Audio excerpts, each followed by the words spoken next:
Assalamualaikum warahmatullahi wabarakatuh. Selamat pagi, salam sejahtera. Perkenalkan, nama saya Bahroini Habiriantono, salah satu dosen di program studi proteksi tanaman Fakultas Pertanian Universitas Jember. Pada kesempatan kali ini, saya akan menyatakan pernyataan diri dosen dalam unjuk kerja Tridharma Perguruan Tinggi atau disingkat PDD UKPT, yang mana merupakan salah satu syarat dalam sertifikasi dosen. Salah satu mata kuliah yang akan saya sampaikan pada kesempatan kali ini adalah Ilmu Hama Tumbuhan dengan kode PNH 1301 yang memiliki bobot 3 SKS dengan rincian 2 SKS tatap muka dan 1 SKS praktikum. Mata kuliah Ilmu Hama Tumbuhan merupakan mata kuliah wajib yang diberikan pada program studi S1 Proteksi Tanaman yang membahas tentang jenis-jenis hama tumbuhan, kemudian klasifikasi hama tumbuhan, faktor-faktor yang mempengaruhi dari perkembangan dan pertumbuhan populasi hama.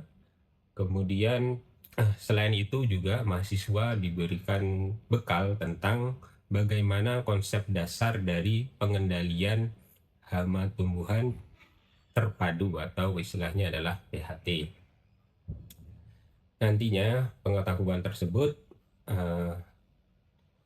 ditambah dengan keterampilan dalam praktikum untuk mengelola hama tumbuhan secara berkelanjutan. Referensi yang dapat digunakan pada mata kuliah ilmu hama ini antara lain yang pertama ini The Pest of Crops in Indonesia, karya dari Kasolven. Kemudian sebagai rujukan penunjangnya adalah dasar-dasar ilmu hama dan penyakit tanaman, ya, yang mana salah satu karyanya itu adalah dari saya sendiri. Untuk referensi pendukung dapat menggunakan beberapa jurnal. Salah satunya adalah jurnal Toxicology of Nuclear Polyhedrous Virus, Botanical and Synthetic Pesticide on Mortality Rate of Crocidolomia binetalis. Jadi ini merupakan salah satu karya saya di bidang publikasi ilmiah, yang mana nantinya itu bisa menjadi rujukan dalam hal pengendalian hayati yang ada pada PHT. Berdasarkan pada rencana pembelajaran semester atau RPS yang dibuat sesuai dengan outcome-based education atau OBE, maka luaran pembelajaran yang dihasilkan dari mata kuliah ilmu hama itu adalah sebagai berikut. Yang pertama adalah capaian pembelajaran lulusan, yang mana capaian pembelajaran lulusan ini untuk mata kuliah ilmu hama tumbuhan nantinya adalah berupa CPL 2, yaitu mampu menjelaskan konsep teoritis proteksi tanaman, agroekosistem, dan organisme pengganggu tumbuhan yang diperlukan untuk analisis dan perancangan teknologi proteksi tanaman. Sedangkan yang kedua itu adalah CPL 3, yaitu mampu mengimplementasikan keahlian dan ilmu pengetahuan pengelolaan organisme pengganggu tumbuhan untuk penyelesaian masalah dan situasi yang dihadapi. Dari CPL ini nantinya akan diturunkan ke CPMK, yang mana CPMK untuk mata kuliah ilmu hama tumbuhan itu ada 3. CPMK 1 adalah menguasai dasar kajian hama tumbuhan sebagai bagian dari agroekosistem. CPMK 2 adalah mampu mengidentifikasi penyebab permasalahan gangguan hama tumbuhan. CPMK 3 menguasai konsep dasar pengelolaan hama tumbuhan secara benar. Dari CPMK ini nantinya juga akan diturunkan lagi menjadi sub CPMK. Sub CPMK pertama itu adalah mahasiswa mampu mendeskripsikan ruang lingkup yang dibahas dalam hama tumbuhan, manfaat belajar hama tumbuhan, dan keterkaitan hama tumbuhan dengan bidang ilmu lain melalui penjelasan dosen dan penugasan. Sub CPMK 2, mahasiswa mampu menganalisis pengaruh agroekosistem baik biotik maupun abiotik terhadap pertumbuhan dan perkembangan hama tanaman melalui ujian tulis. Sub CPMK 3, mahasiswa mampu mendeskripsikan morfologi, biologi, dan perilaku hama melalui tim project dan presentasi. Sub CPMK 4, mahasiswa terampil mendeskripsikan tanda dan gejala kerusakan serta klasifikasi hama tanaman pada suatu agroekosistem melalui unjuk kerja praktikum. Sub CPMK 5 yaitu mahasiswa dapat menghitung intensitas kerusakan dan mengetahui atau membedakan kerusakan yang ditimbulkan oleh hama tanaman pada suatu tanaman budidaya melalui unjuk kerja praktikum. Sub CPMK 6, mahasiswa mampu memahami pengaruh sistem budidaya tanaman terhadap pertumbuhan dan perkembangan populasi hama melalui pengerjaan tugas. Sub CPMK 7, mahasiswa mampu memahami atau menganalisis mekanisme resistensi hama akibat pengelolaan agroekosistem melalui ujian tulis. Dan yang terakhir, sub CPMK 8, mahasiswa dapat memahami teknik-teknik pengendalian hama yang merupakan bagian dari pengelolaan hama terpadu dalam upaya menerapkan sistem pertanian berkelanjutan melalui ujian tulis.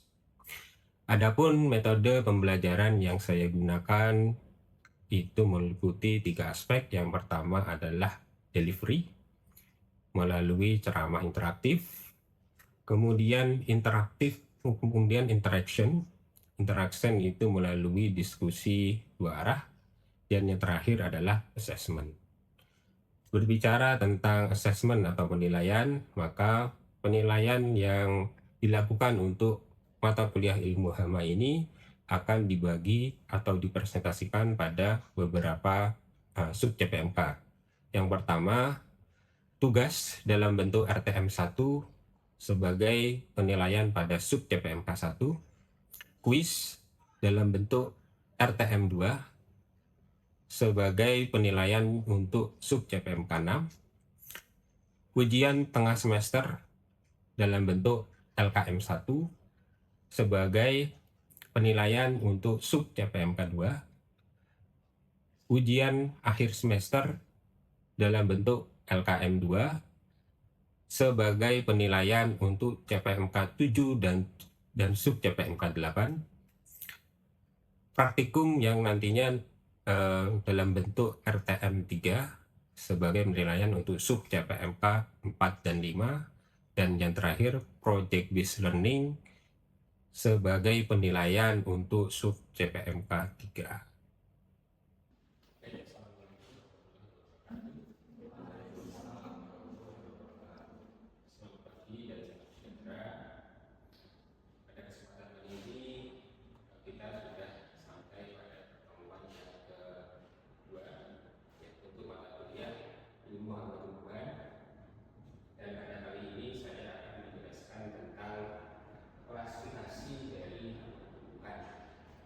Sebelum kita masuk pada materi dari klasifikasi hama tumbuhan, mungkin kita sedikit mereview terlebih dahulu beberapa pertemuan yang kemarin. Dari pertemuan pertama, saudara sudah mendapatkan materi tentang peranan dari masing-masing organisme yang ada pada ekosistem. Ya, mungkin kalau bisa saya gambarkan, jadi ini tanaman gitu ya. Jadi organisme itu ada yang pertama mungkin dia adalah memiliki peranan secara positif. Kemudian yang kedua, peranannya juga bisa negatif.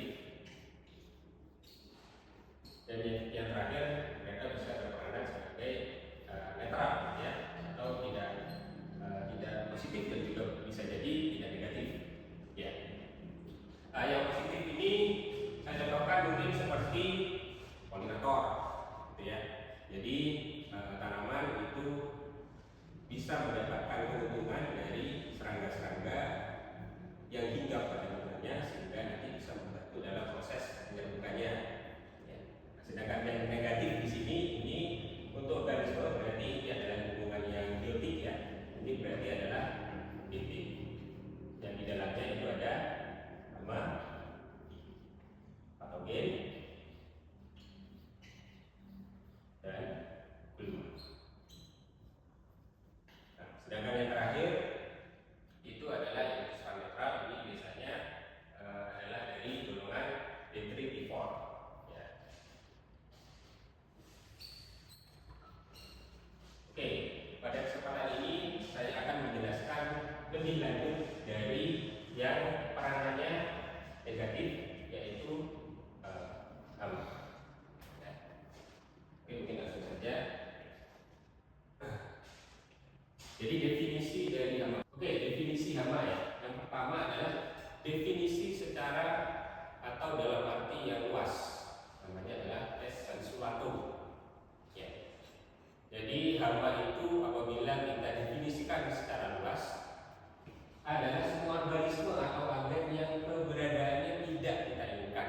Jadi yang saya merah itu berarti kata kuncinya ada di sana. Karena apa? Karena mereka itu mengganggu kepentingan dari manusia. Ya. Jadi yang perlu saudara ingat bahwasanya mengganggu kepentingan dari manusia. Kepentingan manusianya apa? Ya, kepentingannya bisa jadi itu merusak tanamannya, ya. Bisa jadi juga menyerang dari mungkin manusianya memiliki hewan ternak, gitu ya. Ataupun bisa jadi itu mengganggu dari kesehatan manusianya sendiri.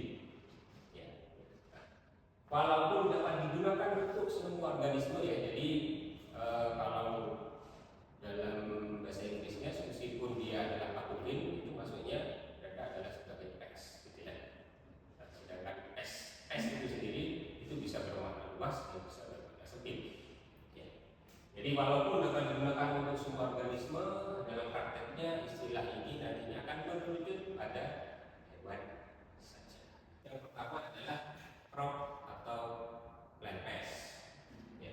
Jadi merupakan hama tumbuhan yang nantinya akan kita kaji lebih lanjut, ya. Kemudian yang kedua adalah urban pest, atau istilahnya menuju pada hama-hama di perkotaan, ya. Contohnya yang sudah seperti saudara ketahui yang ada di rumah, gitu ya, lalat, nyamuk, gitu ya. Kemudian bisa juga tikus rumah, bisa jadi juga cicak, gitu ya. Nah, kemudian ada juga store product pest, itu berarti hama-hama yang ada di pergudangan, ya. Ini biasanya dari tikus, kecoa, gitu ya. Nah, kemudian ada juga poisonous pest, ya, berarti hama-hama yang bisa menyebabkan atau memiliki racun, ya. Nah, kemudian selain itu juga ada veterinary pest, ya, itu berarti hama-hama yang ada pada peternakan, ya. Dan yang terakhir, hama-hama di peternakan ini bisa seperti contohnya adalah babi hutan, gitu ya. Bisa juga musang yang memakan ayam, bisa juga kelelawar, itu juga bisa, ya, kelelawar vampir, ya. Nah, kemudian yang terakhir adalah medical pest, ya. Untuk medical pest ini pada umumnya adalah hama-hama yang bisa menyebabkan gangguan kesehatan pada manusia. Contohnya adalah nyamuk menyebabkan penyakit malaria, dan juga nyamuk yang bisa menyebabkan penyakit demam berdarah, dengue.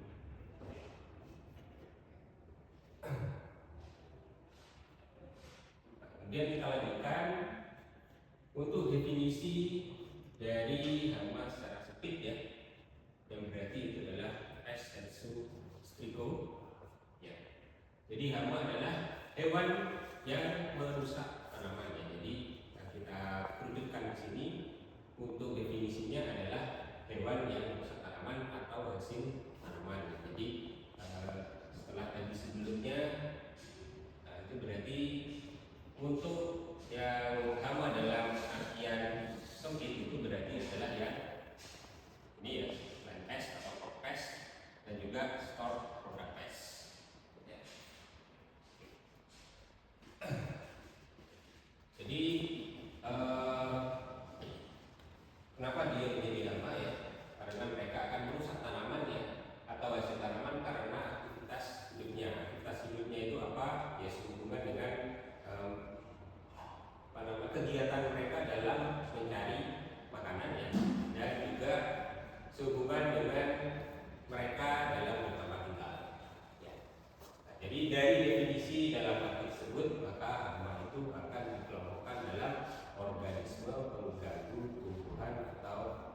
OPT.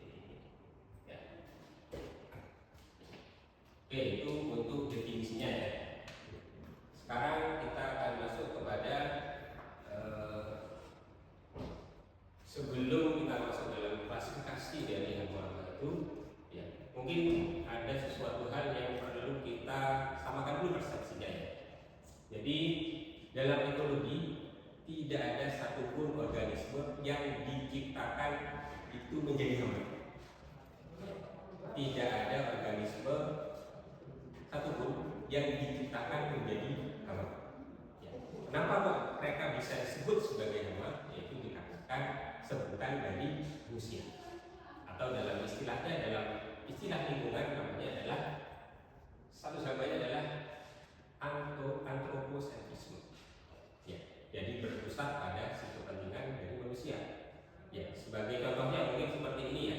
Perbuatan coklat sudah mafhum kita kenal sebagai hama. Ya, hama pada tanaman tadi. Ya. Apabila perbuatan coklat tersebut hinggap pada tanaman kedelai, maka bisa jadi si perbuatan coklat itu bukan merupakan.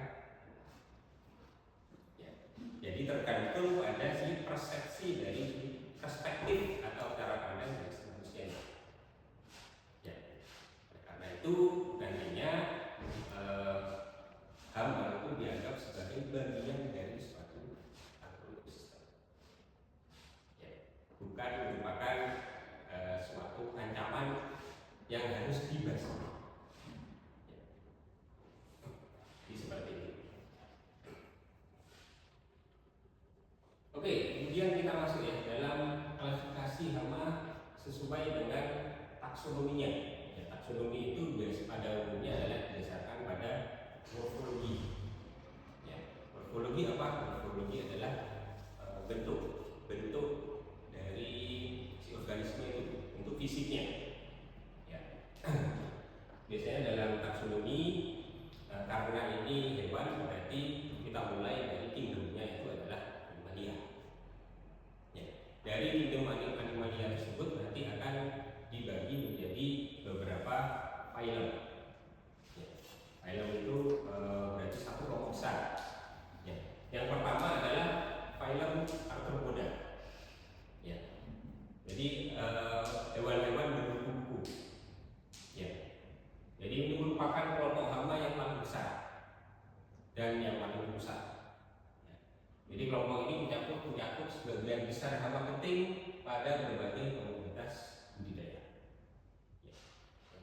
Mungkin ini sudah mafhum ya. Di dalamnya di Arthropoda itu dibagi lagi ya. Jadi dari kingdom animalia, kemudian phylum tadi Arthropoda, kemudian masuk ke bawahnya itu adalah kelas.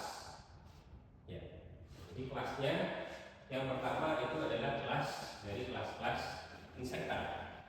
Ya.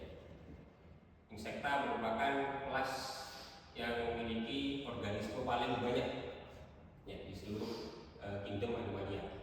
Ya. Kemudian selanjutnya ada kelas dari Arachnida. Ya. Kemudian selanjutnya itu adalah Symphila. Ya, ini kelasnya ini untuk hewan-hewan yang kakinya lebih dari mungkin ratusan ya jumlahnya, itu berarti dia adalah kelasnya adalah Silopoda. Ya, ada lipan kebun, ada keluing, ya, kemudian ada lagi. Ya.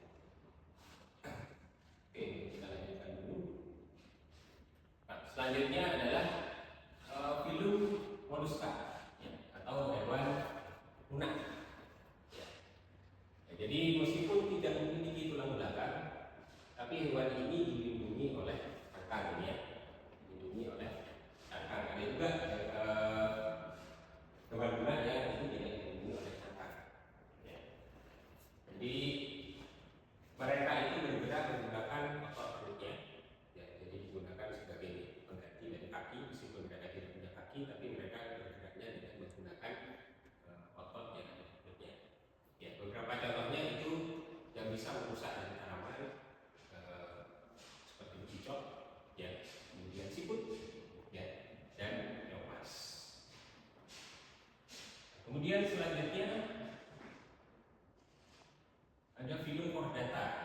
Jadi import data. Import data ini merupakan hewan-hewan yang ukurannya besar, gitu ya, dan merupakan hewan dengan tingkat tertinggi. Ya, biasanya dari golongan mamalia, ya, kemudian dari golongan aves, ya. Jadi memiliki tingkat kecerdasan yang tinggi, ya, karena mereka memiliki otak, ya, sehingga memiliki kecerdasan dalam merusak atau bisa menghindari beberapa upaya kita untuk mengendalikan mereka. Ya. Nah, salah satu contohnya yang paling banyak menyerang, gitu ya, dan merupakan hama penting yang ada pada tanaman padi itu adalah pesawat, ya, kemudian ada burung pipit, ya, kemudian ada babi hutan, dan juga ada yang mamalia bersayap, itu kelelawar buah.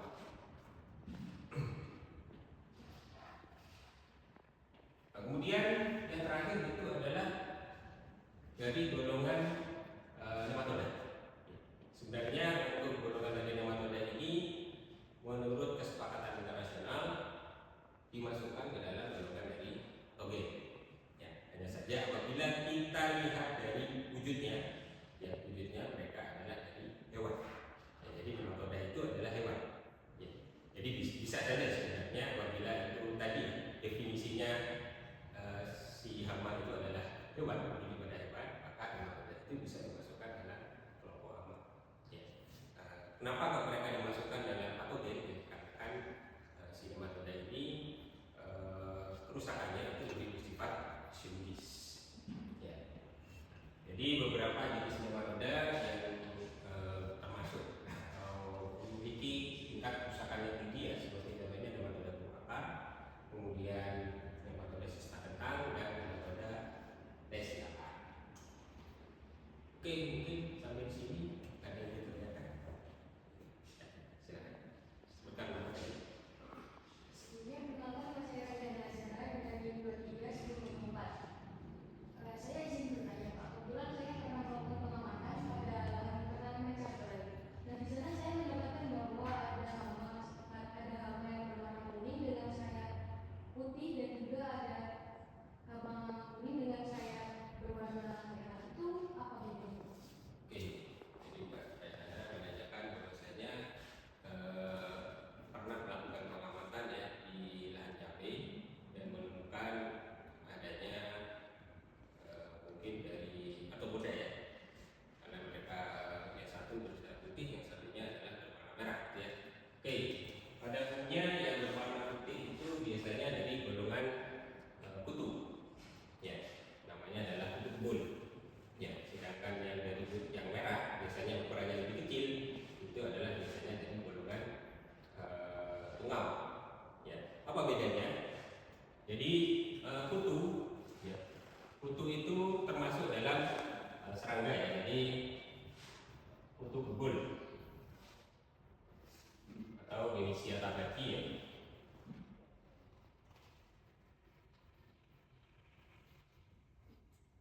Itu termasuk dalam golongan serangga. Sedangkan tungau itu termasuk dalam golongan ini insekta, ya. Ini Arab. Tidak. Apa bedanya? Ya. Untuk insekta biasanya terdiri dari 3 bagian, ya. Yang pertama adalah kepalanya, kemudian ada bagian badannya, ya. Di bagian dadanya bernama toraks, dan ada bagian abdomennya. Nah, di bagian toraksnya ini nantinya akan ada kaki yang jumlahnya adalah 3 pasang. Ya. Nah, kemudian juga biasanya mereka juga memiliki sayap. Ya. Nah, sedangkan si tungau itu biasanya bagian tubuhnya 2. Ya, jadi dari kepala yang menyatu dengan badannya, dan ada bagian abdomen. Kemudian jumlah kakinya itu ada 4 pasang. Ya. Nah, jadi seperti ini, sehingga perbedaannya menjadi cukup jelas. Ya. Mungkin ini bisa menjawab dari pertanyaan dari saudara.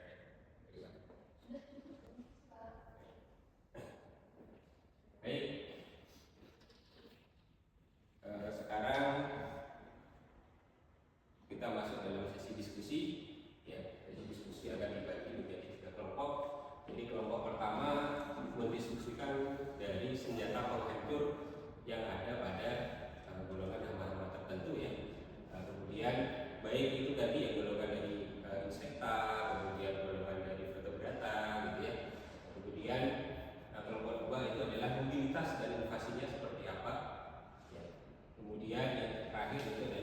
baju zirah dan sensor yang bisa digunakan oleh beberapa hama dalam menemukan dari si tanaman.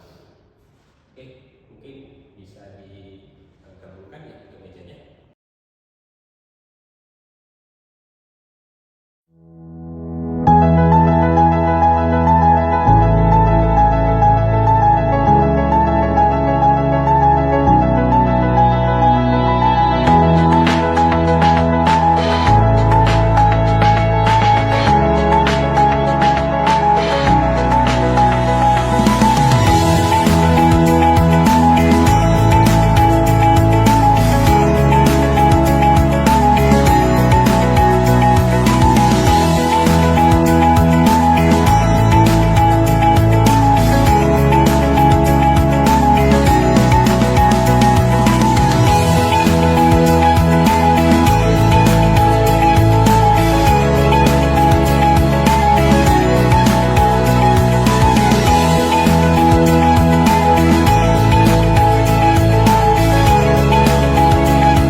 Project based learning diharapkan mahasiswa dapat learning by doing sehingga pemahaman materi bisa menjadi lebih mendalam.